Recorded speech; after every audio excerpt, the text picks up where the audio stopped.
Olá pessoal, hoje eu vou mostrar para vocês como realizar um mapeamento do modelo entidade-relacionamento estendido para o relacional. A ideia aqui, pessoal, é mostrar para vocês como realizar um mapeamento quando eu tenho aqui uma hierarquia, ou seja, uma generalização ou especialização. Vamos lembrar aqui, pessoa é a superclasse e funcionário e associado são as subclasses associadas à pessoa. O que significa que pessoa é uma entidade mais genérica e cada uma das subclasses elas são entidades mais específicas. Em outras palavras, um funcionário que tem uma data de admissão e uma função, ele é uma pessoa. Então, além desses dois atributos, ele tem também um telefone, um nome e um código. E o mesmo serve para o associado. Agora vamos ver como que a gente faz para levar essa estrutura, que é uma extensão ao modelo entidade-relacionamento, para o modelo relacional. Eu tenho aqui, basicamente, 4 formas de fazer esse mapeamento para o modelo relacional. E nós vamos passar detalhadamente por cada uma delas, vendo quais são os pontos positivos e negativos. A primeira delas é, eu posso criar uma tabela para a hierarquia toda. Então, uma tabela que vai simbolizar todas essas 3 entidades, por exemplo. Ou eu posso criar apenas uma tabela para cada herdeiro, que é a segunda opção. Na terceira opção, eu posso criar uma tabela só para a superclasse e uma tabela que vai representar todas as subclasses. E a última opção é uma tabela para cada uma das entidades. Então, eu criaria uma tabela para pessoa, uma tabela para funcionário e uma para associado. Então, vamos agora olhar detalhadamente para cada uma das opções. Nessa primeira abordagem, eu crio uma tabela para a minha hierarquia toda. E essa tabela ela precisa representar tanto a superclasse como todas as subclasses. Então, vejam, vou criar aqui a tabela funcionário. O CPF do funcionário ele é o atributo identificador da superclasse. Tem também aqui o atributo nome, que é o nome do funcionário, e eu preciso representar todos os atributos de todas as subclasses dessa hierarquia. Então, eu tenho o idioma da secretaria, o tipo do engenheiro e o grau técnico do técnico. Por fim, eu crio aqui um atributo tipo. Esse atributo é um atributo discriminador. A partir dele, eu consigo identificar qual tupla pertence a qual subclasse da minha hierarquia. Olhando aqui para esse exemplo, a gente consegue testar algumas restrições aqui de completude, total ou parcial, ou de disjunção ou sobreposição. Vamos olhar aqui. Se eu criar aqui uma instância dessa relação que a gente criou, que é uma tabela para todas as entidades, eu vou adicionar aqui o tipo funcionário, e esse tipo funcionário ele vai representar como S se for da secretaria, como E se for engenheiro ou como T se for técnico. Se eu quiser implementar uma restrição de totalidade, vamos lembrar aqui, uma restrição de totalidade especifica que toda entidade em uma superclasse deve ser membro de pelo menos uma subclasse da especialização. Então, um funcionário ele precisa ser membro de pelo menos uma subclasse aqui da especialização. Olhando para essa instância ser total, eu preciso implementar que o tipo funcionário ele não vai permitir valores nulos. Isso garantiria que um funcionário sempre será ou da secretaria, ou engenheiro, ou técnico. Agora, se eu quiser implementar uma restrição de completude parcial, aí sim eu implemento esse tipo de funcionário permitindo valores nulos. E vejam aqui o Antônio. O Antônio ele é um funcionário, tá? Porque ele tem aqui um nome e um CPF, mas ele não é nem da secretaria, nem engenheiro, nem técnico. Ele é simplesmente um funcionário. Então aqui eu tenho todos os valores nulos, tanto para o tipo quanto para os atributos específicos de cada uma dessas entidades.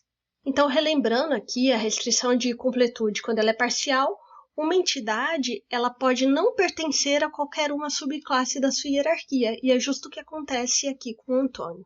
Agora, vamos olhar aqui para o Dzinho que está dentro da restrição aqui, tá? O D é de disjunção.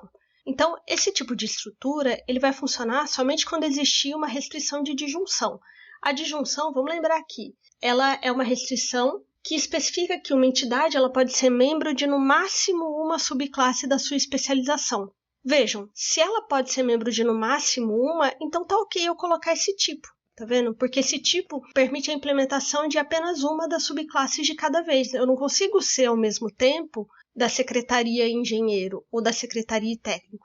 Então, o tipo funcionário implementado dessa forma, ele funciona apenas para disjunção. Então, resumindo, essa opção aqui é uma opção que funciona para especializações disjuntas apenas, não funciona para sobreposição. funciona para as restrições de completude total e parcial. Quando o parcial ele vai permitir o valor nulo nesse tipo e quando o total não.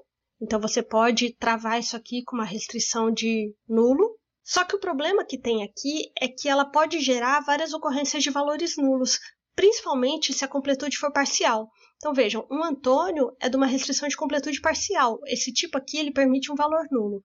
Quando o Antônio for apenas um funcionário, ele não for membro de nenhuma outra subclasse, tudo vai ser nulo aqui.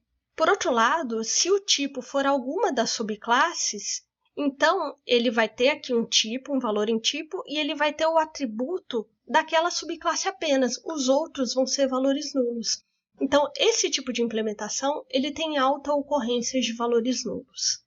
Você pode pensar ainda que essa hierarquia ela tem só 3 subclasses, mas se ela tivesse 5, 6 subclasses, e se cada uma das subclasses tivesse 4 ou 5 atributos, imagina só a quantidade de valores nulos que teria nessa tabela.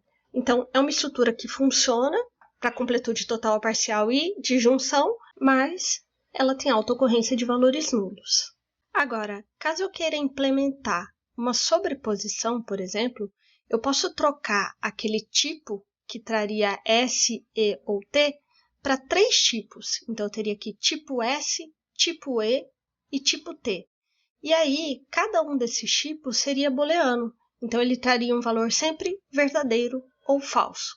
Então, vamos analisar isso aqui na instância. O Carlos, ele é um funcionário de CPF 1 que trabalha na secretaria. Então, na secretaria eu tenho o valor verdadeiro e nos outros eu tenho o valor falso. Mas pode acontecer de ter um funcionário que ele trabalha na secretaria e que ele é também um engenheiro. Por quê? Porque a sobreposição ele permite que seja membro de mais de uma subclasse da hierarquia. Então vejam o Lucas. O Lucas ele tem verdadeiro para secretaria e ele tem verdadeiro para engenheiro e falso para técnico. Então o Lucas é funcionário que trabalha na secretaria, ele é um engenheiro, mas ele não é técnico. E tá tudo bem também. Nesse modelo, quando você trabalha com tipos booleanos, você consegue implementar aqui uma sobreposição. Com relação à restrição de total ou parcial, essa instância aqui ela é uma instância parcial. Por quê? Porque aqui eu tenho um Antônio. Vejam, o Antônio ele é falso para todos os tipos. Então, ele não é nem da secretaria, nem engenheiro, nem técnico. Vejam que todos os atributos estão nulos. Sendo assim, eu tenho aqui uma restrição de completude parcial. É importante a gente entender que esse é um modelo, de certa forma, ruim. Vejam que eu preciso de uma coluna a mais aqui na minha tabela a cada subclasse que eu implementar nesse modelo. E mesmo a análise desses dados depois, a consulta ela é uma consulta um pouco mais complicada. Tá? Então, a partir do momento que eu tenho uma hierarquia e eu vou aumentando o número de subclasses, esse modelo ele vai ficando cada vez pior. Outro ponto a ser observado é que mesmo esse modelo ele tem muita ocorrência de valor nulo. Então vejam, o Antônio ele acaba tendo o mesmo problema. Ele tem muitos nulos porque ele não pertence a nenhuma subclasse dessa hierarquia. E os outros que pertencem a uma ou mais também eventualmente aparecem aqui com valores nulos. A parte boa é que ele funciona para restrições de totalidade ou parcialidade e ele funciona tanto para adjunto quanto sobreposto. Agora, pessoal, vamos olhar aqui para a segunda técnica. Eu crio uma tabela para cada herdeiro. Então, vejam, nessa hierarquia eu vou criar uma tabela para secretaria, vou criar uma tabela para engenheiro e uma tabela para técnico. São, ao total, 3 tabelas. Essas tabelas, na estrutura de uma tabela para cada subclasse da hierarquia, elas são definidas da seguinte forma. Para cada subclasse, eu crio uma tabela. Essas tabelas vão ter o atributo identificador como chave primária da superclasse e todos os atributos da superclasse. Então, vejam, secretaria tem o CPF do funcionário como chave primária e o nome do funcionário. Engenheiro tem o CPF do funcionário como chave primária e o nome do funcionário. E o técnico também tem o CPF do funcionário e o nome do funcionário. E, ao final, eu adiciono os atributos específicos de cada subclasse. Então, secretaria, além dos atributos da superclasse, vai ter o idioma da secretaria, o engenheiro, ele tem o tipo do engenheiro, e o técnico, ele tem o grau técnico aqui dele. Agora, vamos pensar em cada uma das limitações. Para cada tabela, eu vou repetir atributos. Isso aqui já é um problema. Ainda, esse modelo ele só permite a completude total. Então, necessariamente, um funcionário ele precisa ser membro de uma subclasse da hierarquia. Não é possível você implementar o parcial, que seria o funcionário que não pertence a nenhuma subclasse. Portanto, esse modelo ele só permite a restrição de completude total. Olhando para disjunção e sobreposição, esse modelo ele recomenda que você utilize a disjunção. Por quê? Porque caso haja uma sobreposição, vejam, aqui na secretaria eu tenho o Carlos, que tem o CPF 1. Caso o Carlos seja um engenheiro da secretaria, ou seja, ele estaria aqui em secretaria e estaria aqui em engenheiro, eu vou duplicar o CPF, então aqui ele teria um CPF 1 e teria o Carlos também, e aqui ele teria um tipo. Então, ao implementar uma sobreposição, pode ser que eu tenha duplicação de dados e pode ser que eu tenha inconsistência, porque aqui em secretaria eu implementei o CPF 1 com o nome Carlos. Se eu colocar em outra tabela, pode ser que eu crie como Carlos Eduardo, por exemplo, e daí eu estou criando um problema de consistência, que são os mesmos atributos para os mesmos CPFs com valores diferentes. Então, de forma resumida, se eu puder trazer alguma vantagem para esse modelo, é que ele tem baixa ocorrência de valores nulos. Você só vai criar tuplas nas tabelas quando elas existirem. Agora, a desvantagem é que funciona somente para total e, embora eu consiga implementar o disjunto e o sobreposto, ele é recomendado apenas para o disjunto. Na sobreposição pode gerar uma série de problemas. E agora, pessoal, vamos olhar aqui para a terceira técnica. Nessa terceira técnica, a gente cria uma tabela para superclasse e uma única tabela para representar todas as subclasses da hierarquia. Então vejam, eu criei aqui a tabela funcionário e tem como chave primária o seu CPF e o atributo nome. E agora eu vou criar uma tabela CNT, que é de secretaria, engenheiro e técnico. Uma única tabela para agrupar todos os dados da subclasse. E essa tabela ela vai ter como chave primária a chave estrangeira, que aponta para funcionário, e ela precisa daquele tipo. Aquele tipo ele vai me dizer se eu sou da secretaria ou se eu sou engenheiro ou técnico. E tem os atributos de cada uma das subclasses. O idioma da secretaria, que está aqui, o tipo engenheiro e o grau do técnico. Um ponto importante que a gente precisa observar é, para eu implementar a disjunção, eu coloco só um tipo. E esse tipo vai ter aqui uma letrinha para cada uma das minhas subclasses. Caso eu queira implementar a sobreposição, igual o exemplo anterior, eu crio aqui na minha tabela uma coluna para cada subclasse e eu coloco um valor booleano nela. Então, nesse exemplo, com um único tipo, eu vou implementar apenas disjunção. Ele não serve para sobreposição, mas eu consigo implementar essa estratégia de uma tabela para superclasse e uma tabela para todas as subclasses, utilizando também a sobreposição. Agora vamos olhar aqui para a restrição de completude, total ou parcial. Eu consigo implementar os dois. Analisem essa instância. Aqui eu tenho o Carlos, que é do CPF 1, e o Carlos ele é funcionário da secretaria. Está aqui, ó, o CPF 1 do tipo S e ele tem um idioma.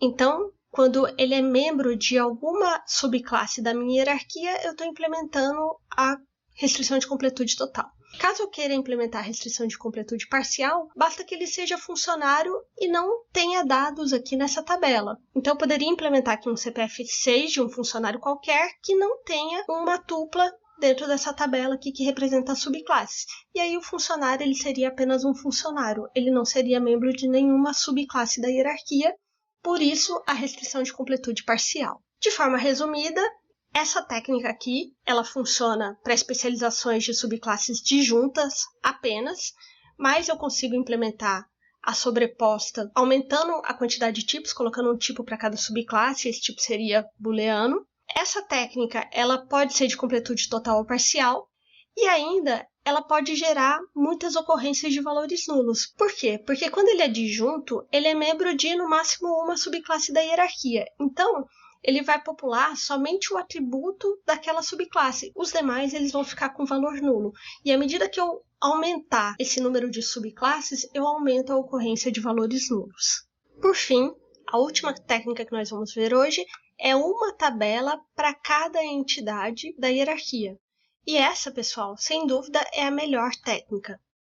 Ela é a melhor técnica porque ela funciona para qualquer tipo de restrição. Ela funciona para completude total ou parcial, disjunto ou sobreposto. Vamos ver aqui como que fica essa implementação. Eu crio aqui uma tabela para funcionário e nela eu tenho como chave primária o CPF e o atributo nome. Ok. Agora eu crio uma tabela para secretaria, uma para engenheiro e uma para técnico. Todas essas tabelas vão ter como chave primária uma chave estrangeira que vai apontar para funcionário, certo? Então, o CPF do funcionário em secretaria é a chave primária de secretaria, mas é uma chave estrangeira que aponta para o CPF do funcionário. O mesmo acontece para engenheiro e o mesmo acontece para técnico. E depois, para cada uma das tabelas, eu adiciono aqui os seus atributos específicos. O idioma da secretaria, o tipo do engenheiro e o grau técnico do técnico. Pronto. Aqui eu tenho uma estrutura. Se a gente for analisar aqui a instância, vejam, eu tenho aqui o Lucas, e o Lucas, eu sei que ele trabalha na secretaria. Por quê? Porque o CPF dele está referenciado aqui na minha tabela secretaria. Então, todos os funcionários que fizerem parte de uma dessas subclasses, eles vão possuir uma tupla aqui em cada uma das suas tabelas, com o CPF, que é uma chave estrangeira, que vai apontar para a tabela funcionário, e com os seus atributos específicos. Além disso, se eu tiver uma restrição de completude parcial, pode acontecer de eu ter um funcionário que ele não é nem da secretaria, nem engenheiro e nem técnico. E tá tudo bem. Então vejam aqui o Antônio. O Antônio ele tem um CPF 6, ele está na tabela funcionário, mas ele não está em secretaria, ele não está em engenheiro e ele não está em técnico. Ele é simplesmente um funcionário. Então isso aqui é a implementação da completude parcial. Além disso, eu consigo implementar a sobreposição. Vejam aqui o CPF 5. Olha, o Lucas. O Lucas, ele é um engenheiro que também trabalha na secretaria. O CPF 5 está na tabela engenheiro e o CPF 5 está também na tabela secretaria, tá? Então, indiscutivelmente, esse é o melhor modelo. Ele é um modelo porque ele tem baixa ocorrência de valores nulos. Ele é o melhor modelo porque ele se adequa a qualquer tipo de restrição aqui. Então, você consegue implementar a quarta técnica para total, parcial, disjunto ou sobreposto e ainda assim eu tenho baixa ocorrência de valores nulos. Se eu pudesse aqui apontar um problema para esse modelo, é que ele tem mais tabelas, né, pessoal? Então, quanto mais tabelas eu tenho, mais chaves, né, uma chave para cada tabela, mais estruturas de índice, e para recuperar um registro eu teria que fazer mais junções entre essas tabelas. Mas assim, considerando que a gente está trabalhando num banco de dados relacional, e o banco de dados relacional ele prioriza a decomposição de tabelas, esse é um modelo muito bom. É um modelo adequado e mesmo com mais tabelas, ele funciona muito bem para todos os casos. E assim, pessoal, a gente fecha a aula de hoje. Aqui nós encerramos o mapeamento de modelos entidade relacionamento e suas devidas extensões para o modelo relacional. Até a próxima aula.